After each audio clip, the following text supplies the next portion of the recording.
அந்த புத்தகம் எழுதின ராணுவ தளபதி ராகுல் காந்தி சொன்னது உண்மைக்கு புறமானது, சொல்லுங்க, அது இந்திய இறையாண்மைக்கு எதிரானது சொல்க ஏத்துக்கிட்டேன்.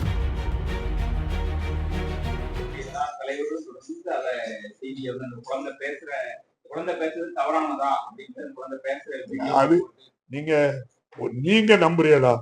இப்படி ஒரு சம்பவம் நெல்லையப்பர் கோயிலுக்கு சாப்பிட வந்த பிள்ளைகளை வெளியே போட்டி யாராவது தள்ளக்கூடிய அளவுக்கு நம்முடைய மாவட்டத்துல அவ்வளவு மனிதத்தன்மை இல்லாத யாராவது வாழ்றாங்களா சொல்லுங்க நீங்க. அது உண்மைக்கு புறமான செய்தி தம்பி. அதுக்கு வேற இந்த அரசை பற்றி எந்த குறையும் சொல்ல முடியலையேன்னு உடனே ஏதாவது சொல்லணுங்கக்காக இதை சொல்றாங்க. இதெல்லாம் ஒரு செய்தியா தம்பி? நீங்க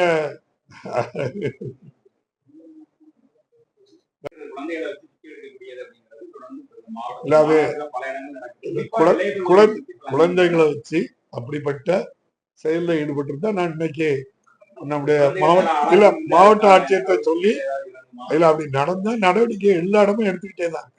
நீங்க சொல்றது இதை நான் சொல்றேன், நீங்க அப்படி நடக்கு அப்படின்னு சொல்லி நீங்க என் கவனத்துக்கு சொல்லியிருக்கீங்க.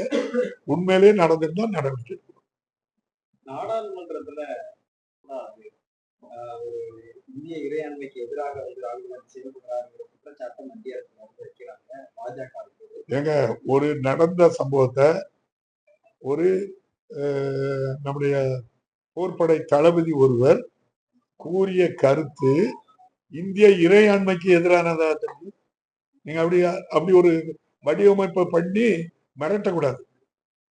அவங்க மிரட்டுறாங்க பார்லிமெண்ட்ல, அவங்களால அதுக்கு சரியான பதில் சொல்ல முடியல தம்பி. அவங்களுக்கு நீங்க நான் ஏற்கனவே சொன்னதுதான், மாண்புமிகு பாரத பிரதமரும் சீன அதிபரும் மகாபலிபுரத்துல சந்திச்ச பிறகுதான் பிரச்சனையே அந்த பார்டர்ல 20 ராணுவ வீரர்கள் கொல்லப்படுதாங்க. 27 பேர் பகல்காமில நம்ம சுட்டு கொல்லப்படுதாங்க. அந்த சுட்டு கொண்டவங்களை இதுவரை யாரும் நீ கண்டுபிடிச்சிருக்கீங்களா? 5 அடுக்கு பாதுகாப்பு உள்ள இடத்துல சுற்றுலா வந்த பயணிகள் 27 பேர் சுட்டு கொண்டு இருக்கு. 100 மீட்டருக்கு ஒரு இடத்துல போலீஸ் பூத் இருக்கு. இதெல்லாம் தாண்டி அங்க எப்படி போனாங்க? அதுக்கு பதில் சொல்லலையேன்னு இதுவரை சரியாட்டு. அதே போல இந்த பார்டர்ல என்னெல்லாம் நடக்கணும், நம்ம பிரம்மபுத்திரா நதி பாயிற இடத்துல மறைச்சி சைனாவில மிகப்பெரிய அளவுல நீர்வீழ்ச்சியை உருவாக்கி நீர்மின் திட்டம் தயாரிக்கிறதுக்கு ஏற்பாடு பண்றாங்க. அதன் மூலம் பெரிய பாதிப்பு. நான் நினைக்கிறேன் சிக்கிமும் மணிப்பூர் அந்த மாநிலத்துல உள்ள ஒரு பிஜேபி எம்எல்ஏ சொல்றாரு, இதனால பெரிய பாதிப்பு. அரசு கவனம் செலுத்தலையா? நீங்க 20 பேர் நம்ம ராணுவ வீரர்கள் இறந்ததுக்கு சைனாவை கண்டிச்சு நம்முடைய பாரத பிரதமர் அறிக்கை விடலையா? இந்திய வெளியுறவு கொள்கை அமெரிக்காவில ட்ரம்ப்கிட்ட கேட்டு அங்க அமெரிக்க அதிபர்கிட்ட கேட்டு தானே நம்ம தெரிய வேண்டியிருக்கு.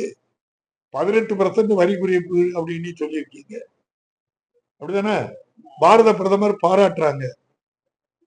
அமெரிக்க பொருளுக்கு எத்தனை % வரி இந்தியாவுக்கு தெரியுமா உங்களுக்கு? 0%, 0%. ஏற்கனவே வறுமையில இருக்கிறான். விவசாய பொருள் நம்ம பொருள் விற்கவே செய்யாது.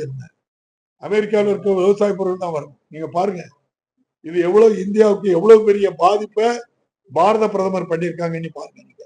நான் சொல்றேன், அதானிய பாதுகாக்க இதை ஒத்துருக்காங்க. ஒரு வெளியுறவு ஒரு நாட்டுக்கு ஒரு எக்ரிமெண்ட் போட்ட எப்படி போடுவாங்க?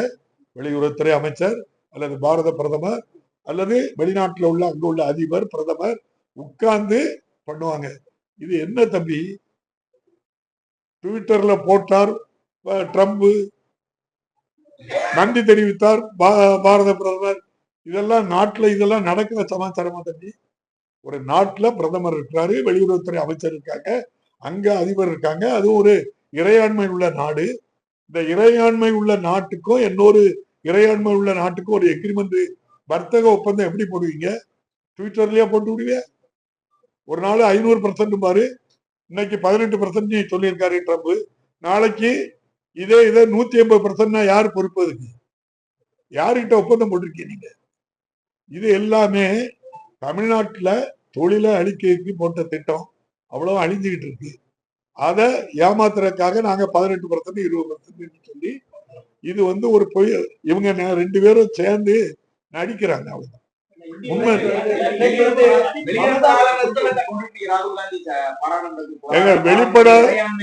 ஏங்க ரோட்ல போறவன் எழுதின புத்தகம் இல்லைங்க அது.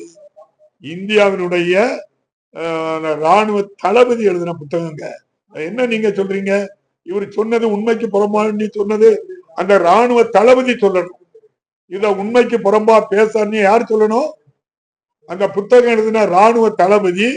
ராகுல் காந்தி சொன்னது உண்மைக்கு புறமானது சொல்லுங்க. அது இந்திய இறையாண்மைக்கு எதிரானது சொல்லுங்க. ஏத்துக்கிட்டேன். எங்க ராணுவ தளபதி சொல்லியிருக்காரு. நீங்க அதையே ஏத்துக்கிட மாட்டீங்களே, நீங்க அதையே வெளியிட மறுக்கிறீங்களே. அப்போ உங்களால நீங்க வந்து அதுல உண்மை இருக்குன்னு அர்த்தம் தானே. அது வெளியிடப்படல. யாரு அனுமதி கொடுக்கணும்? ராணுவ தளபதியே ஒரு எழுதின புத்தகத்தை நீங்க வெளியிடக்கு அனுமதிக்கலன்னா அப்ப நீங்க என்ன செய்யுங்க? உங்க குற்றங்கள் அதுல இருக்கு. நான் கேட்கங்க, இதை கேட்டு சொல்லுங்க. பாரத பிரதமருடைய கேர் ஃபண்ட் இருக்கு. அது வந்து இந்திய நாட்டுக்கு எந்த பிரதமர் இருந்தாலும் அது ஒரு PM கேர் ஃபண்ட் இருக்கு. அது ஓகே. இன்னொரு பாரத பிரதமர் ஃபண்ட் இருக்கு. அந்த பிரதமர் ஐயா நம்ம பாரத பிரதமர் ஒரு தனியா வச்சிருக்காங்க.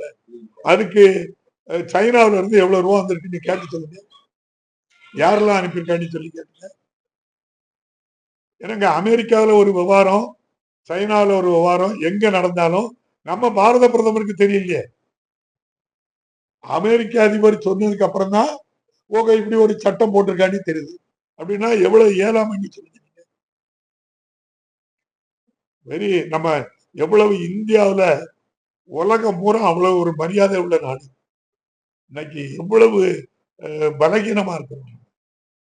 மமதா பானர்ஜி வந்து சுப்ரீம் கோர்ட்ல போய் ஆஜராயிருக்காங்க. சிஎம் வந்து நேரடியா ஆஜராகி வழக்கு விசாரணையில பங்கெடுத்திருக்கிறாங்க. SIR குறித்து தரப்பு கருத்துக்களை பதிவு பண்ணிருக்காங்க. எப்படி பாக்குறீங்க? அதுதான் நான் சொன்னேன். ஜனநாயகத்தை குழி தோண்டி புதைக்கிறதுனால அந்த அம்மா நீதிமன்றம் போக வேண்டிய நிலை இருக்கு. பார்லிமெண்ட்ல அதை கேட்க என்னன்னு பதில் சொல்லுங்க. நீங்க வந்து தேர்தல் ஆணையாளர் யார் தேர்ந்தெடுப்பா? பாரத பிரதமர், பிரதான எதிர்கட்சி தலைவர், பாராளுமன்ற எதிர்கட்சி தலைவர், உச்ச நீதிமன்ற தலைமை நீதியரசர், 3 பேர் எடுக்கிற தலைமை நீதியரசர் தேவையில்லைன்னு நீக்கிட்டு தன்னுடைய அமைச்சரவையில் உள்ள ஒரு அமைச்சரை வச்சு ஒரு தேர்தல் ஆணையரை நியமிச்சு அவரு இஷ்டத்துக்கு SIRங்காரு FIRங்காரு யார்கிட்ட போய் சொன்னாங்க? அந்த அம்மா முயற்சி பண்ணி பார்த்து முழுதும் ஃபேக்கா லட்சக்கணக்கான வாக்காளர்களை ஓட்டில் நீக்கியிருக்காங்க. அதனால நியாயம் கேட்க பார்லிமெண்ட்ல எம்பிக்கள் பேசாங்க. அதுக்கு பதில் ஆள் இல்லை. எனக்கா பாரத பிரதமர் இங்க போயிருக்காங்களா? இங்க பார்லிமெண்ட் நடந்துன்னா நம்முடைய பாரத பிரதமர் உலகம் பூரா தனி விமானம் 10,000 கோடி ரூபாய் விமானம் அவங்க பாட்டுக்கு போவாங்க. எதுக்கு போறாங்க தெரியுமா?